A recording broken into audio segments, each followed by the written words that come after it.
मेरा पति मुझे बहुत मारता और कहता कि अगर बेटी को जन्म दिया तो मैं तुम्हें जान से मार दूंगा।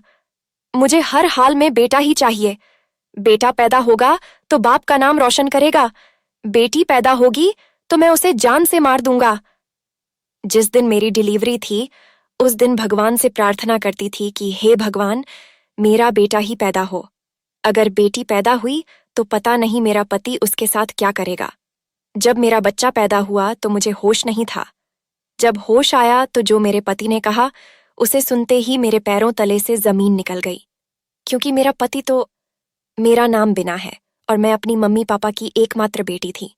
मेरा कोई भाई नहीं था, ना कोई बहन, बस हम 3 लोग थे।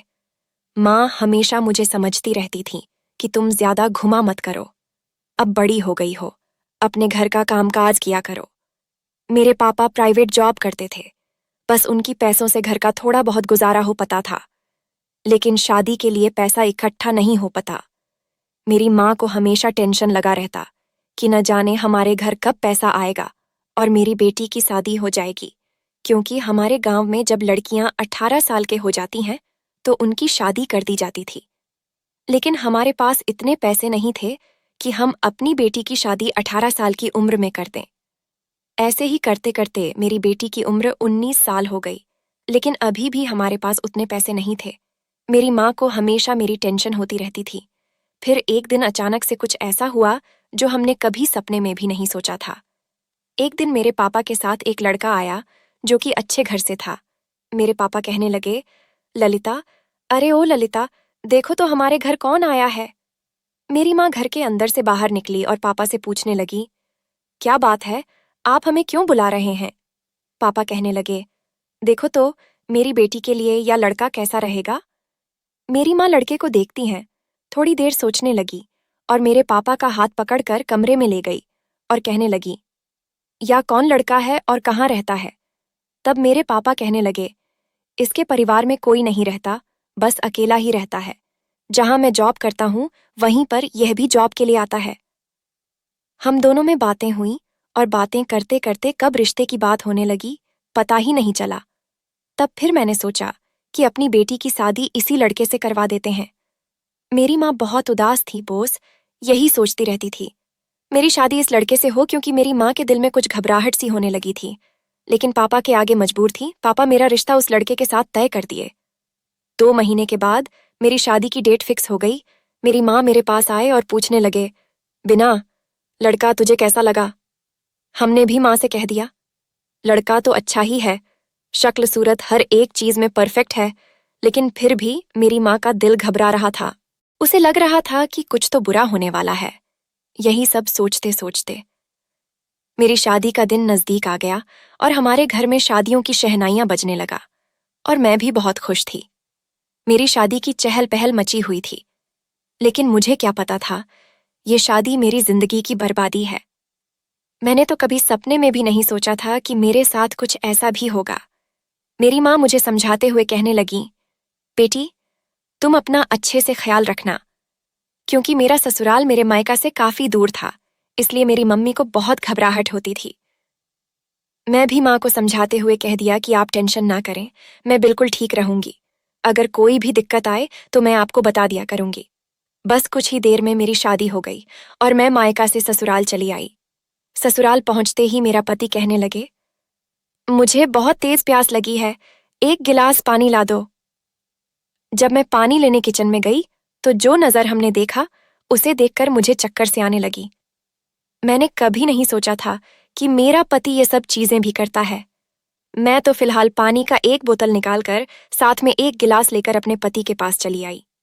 जैसे ही मेरा पति पानी पीता, पानी पीते ही कहने लगा, मुझे बहुत ज्यादा थकावट महसूस हो रही है, इसलिए मैं अपने कमरे में जा रहा हूँ, मुझे डिस्टर्ब मत करना। अपने पति के मुंह से ऐसी बातें सुनकर मेरा दिल जोरों से घबराने लगा, क्योंकि अभी अभी तो मेरी शादी हुई थी और मुझे कुछ भी नहीं पता था कहाँ पर क्या है, और मेरे पति मुझे कहकर चले गए, मुझे डिस्टर्ब मत करना। अब मैं सोफे पर बैठकर सोचती रही कि शादी के बाद लड़की का एक सपना होता है जो कि पति के घर आकर मिलता है, लेकिन मेरा पति तो बहुत ही अलग था। ऐसा लग रहा था जैसे उसने शादी ही नहीं की हो। मैं तो बस उसके घर के नौकर थी, नौकरों की तरह। मेरा पति मुझे हुक्म देकर चला गया। ऐसे ही करते करते हमारी शादी को 4 से 5 महीना हो गया, लेकिन मेरा पति कुछ अजीब किस्म का था। जब मैं प्रेग्नेंट हुई तो मेरा पति कहने लगा, अगर बेटी पैदा होगा तो बाप का नाम रोशन करेगा। मेरे पति की मुंह से ऐसी बात सुनकर जैसे मुझ पर कयामत टूट पड़ा। ऐसा कोई कैसे कह सकता है? मैं दिन ब दिन पागल होती जा रही थी। मैंने तो कभी सपने में भी नहीं सोचा था कि मेरा पति ऐसा भी कुछ कहेगा। मुझे तो शादी की पहली रात उसके हरकतों के बारे में कुछ कुछ समझ आ गया था, लेकिन उसके मुंह से ऐसी बातें सुनकर अब मुझे यकीन भी होने लगा था। मेरा पति बहुत बुरा इंसान है। अब तो उसका हरकत हद से ज्यादा बढ़ गया था। मुझे समझ में नहीं आ रहा था कि मैं क्या करूं। अगर मैं अपने माँ के घर चली जाती तो मेरे घर वालों की बहुत बदनामी होती, और जब एक लड़की अपना ससुराल छोड़कर मायका चली जाए तो वहां के लोग लड़कियों में ही कमियां निकलते हैं। और मेरा पति तो पहले से ही मना करके रखा था अपने मायका जाने का, नाम भी मत लेना। अगर मैं अपनी माँ की घर चली जाती तो मेरा पति उसे वक्त मुझे तलाक दे देता। मैं डर की वजह से अपने पति की हार तकलीफ सहती रहती थी। ऐसे ही करते करते मेरा डिलीवरी का वक्त आ गया और मुझे हॉस्पिटल में ले जाकर एडमिट कर दिया। बस मैं भगवान से यही प्रार्थना करती थी कि मेरा बेटा ही पैदा हो। अगर बेटी हो गई तो पता नहीं वह इंसान मेरी बेटी के साथ क्या करेगा। थोड़ी देर के बाद मैं बेहोश हो गई। जब होश आया तो मेरा बच्चा मेरे पास नहीं था और मेरा पति मुझे घूरते हुए देख रहा था। जब हमने पूछा कि मेरा बच्चा कहाँ है और तुमने क्या किया उसके साथ, मेरा पति चीखकर बोलने लगा, तुमने एक बेटी को जन्म दिया था, इसलिए मैंने उसे बेच आया। अगर हमारे घर संतान रहेगा तो सिर्फ बेटा ही रहेगा। मुझे अपने पति की बातों पर विश्वास नहीं हो रहा था। कोई ऐसा कैसे कर सकता है अपने ही संतान के साथ इतना बड़ा जुल्म? आखिर में मेरा पति किस किस्म का था? मैंने तो कभी सपने में भी नहीं सोचा था कि मेरा पति कुछ ऐसा भी कर सकता है। मैं अपने कमरे में जाकर बहुत ज्यादा रोने लगी और अपने आप को किसने लगाई और रोते हुए कहने लगी, हे भगवान, मेरी जिंदगी तो तबाह हो गई। मेरी शादी किस लड़के से हो गई जो इंसान अपने ही बेटी को बेच दे। मैं भी फैसला कर चुकी थी कि अपने बेटी को ढूंढ कर रहूंगी और मेरी बेटी मिल जाए तो मैं उसे अपने साथ कहीं दूर लेकर जाऊंगी। अब मैं इस आदमी के साथ इसके घर में नहीं रहूंगी। अब हर हाल में अपनी बेटी को लेकर मायका चली जाऊंगी। लेकिन उससे पहले मुझे यह बात जानना ज्यादा जरूरी था कि मेरा पति मेरी बेटी को किसके हाथ बेच आया है। अब मैं इसे सिर्फ पता लगाना था, अपने पति पर ध्यान देना था, अपने पति का पीछा करना था कि यह हर रोज कहाँ जाता है। अब तो हादी हो गई थी। जब मेरा पति घर पर आता तो सीधे किचन में जाता और वहीं पर कुछ ड्रिंक छुपा देता। जब मैं किचन में जाती तो ये सब देखकर मैं तंग रह जाती। अब मेरा दम घुटने लगा था। ऐसा लग रहा था जैसे मेरी जान निकल जाएगी। बस मेरे मन में एक ही सवाल था, अपनी बेटी को वापस पाना। एक दिन मेरा पति शाम 6 बजे घर से बाहर निकल रहा था, तो मैंने भी उसका पीछा किया और पीछा करते करते एक ऐसी जगह पर जा पहुंची जो मेरी आंखें फटी की फटी रह गईं। मैंने तो सपने में भी नहीं सोचा था मेरा पति इतना गिर जाएगा। जो नजारा मेरे सामने था, अब मेरी बेटी की बहुत ज्यादा फिक्र होने लगी थी, क्योंकि अब मुझे समझ में आ रहा था कि मेरा पति मेरी बेटी को कहाँ बेचा होगा। मैं भी दबे पांव घर वापस आ गई। बस मुझे पता लगाना था कि मेरी बेटी देखने में कैसी है। जब मेरा पति घर आया तो सबसे पहले बहुत प्यार से उसके पास गई और पूछने लगी, मेरी बेटी देखने में कैसी थी? अगर आप उसे देख लें तो क्या आप उसे पहचान लेंगे? मेरा पति हंसते हुए कहने लगा, तेरी बेटी अगर 18 साल की हो जाए तो भी आंख बंद करके भी पहचान लेंगे। अपने पति के मुंह से ऐसी बात सुनकर मेरी जान में जान आ गई कि मैं अपनी बेटी का पता लगा लूंगी। एक दिन अचानक से मेरे पति के मोबाइल पर कॉल आया। मेरे पति उस वक्त कुछ कम से बाहर गए हुए थे। फिर मैंने सोचा कि मैं खुद ही फोन उठा लूं। जब उधर से आवाज आई और उसने जो कहा, उसे सुनते ही मेरे पैरों तले से जमीन निकल गई, जैसे आसमान मेरे सर पर आ गिरा, क्योंकि वह एक औरत बोल रही थी और कह रही थी कि तुम कहाँ हो? इतनी देर कैसे लगा दी? जल्दी आओ और अपना पैसा ले जाओ। ऐसी बातें सुनकर तो अब मुझे बहुत डर लगने लगा था। ऐसा लग रहा था जैसे बहुत बुरा होने वाला है। मैं भी बिना जवाब दिए फोन को रख दिया। जब मेरे पति घर वापस आए तो मैं भी गुस्से में पूछने लगी, मेरी बेटी कहाँ है? तुमने उसे कहाँ बेचा है? अभी और इसी वक्त बताओ। उसने तो कुछ नहीं कहा और मरते हुए कमरे में धक्का दिया और बाहर से अपना दरवाजा बंद कर दिया, अपना मोबाइल हाथ में लिया और घर से निकल गया। अब मुझे हर हाल में उसका पीछा करना था। बहुत कोशिश की, बात खिड़की का दरवाजा तोड़कर बाहर निकल आई और अभी मेरा पति जा ही रहा था। मैंने भी जल्दी से उसका पीछा किया और पीछा करते करते उस औरत तक पहुंच गई। अभी मेरे पति उसे औरत से बात ही कर रहे थे। उन दोनों में जो बातें हो रही थीं, उसे सुनकर तो मेरी जान निकल गई, क्योंकि मेरा पति तो अपने ही बेटी का सौदा कर रहा था। अब मुझे हर हाल में अपनी बेटी को बचाना था। जब औरत अपने जगह से उठी और जाने लगी, मैंने भी उसका पीछा करते हुए उस जगह पर पहुंच गई। वह जगह देखते ही मेरे रोंगटे खड़े हो गए। अब मुझे ऐसा लग रहा था जैसे मैं अपनी बेटी को कभी ढूंढ नहीं पाऊंगी, क्योंकि जो नजर मेरे सामने था वहां पर तो कई सारी बच्चियां थीं। अब तो मुझे कुछ समझ में नहीं आ रहा था कि मैं क्या करूं। इनमें से मेरी बेटी कौन है? मैं फौरन से अस्पताल चली गई। अब मुझे उस डॉक्टर से मिलना था जिसने मेरी डिलीवरी का केस लिया था। मैं ढूंढती हुई उसके ऑफिस तक पहुंच गई और पूछने लगी, बताओ, मेरी बेटी देखने में कैसी थी? क्योंकि मुझे ये जानना बहुत जरूरी है। तब जाकर डॉक्टर ने हमें बताया कि तुम्हारी बेटी के गले के पास काला गहरी निशान था। जब मैं अस्पताल से बाहर निकली तो जो नजर मेरे सामने था, देखते ही मेरे पैरों तले से जमीन निकल गई। मैंने तो कभी सपने में भी नहीं सोचा था कि मेरा पति यह सब कुछ करता है। उसका तो एक ही मकसद था, जो अपनी झूठी नौकरी दिखाकर लड़कियों से शादी करता। शादी करने के बाद जब बीबी प्रेग्नेंट होती तो बस यही कहता, मुझे बेटा ही चाहिए।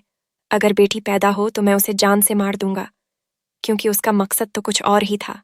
जब भी बेटी पैदा होती तो वह बाजारू औरत के पास बेच आता था। अब तक पता नहीं कितनी शादियां की और कितनों की जिंदगी बर्बाद कर डाला।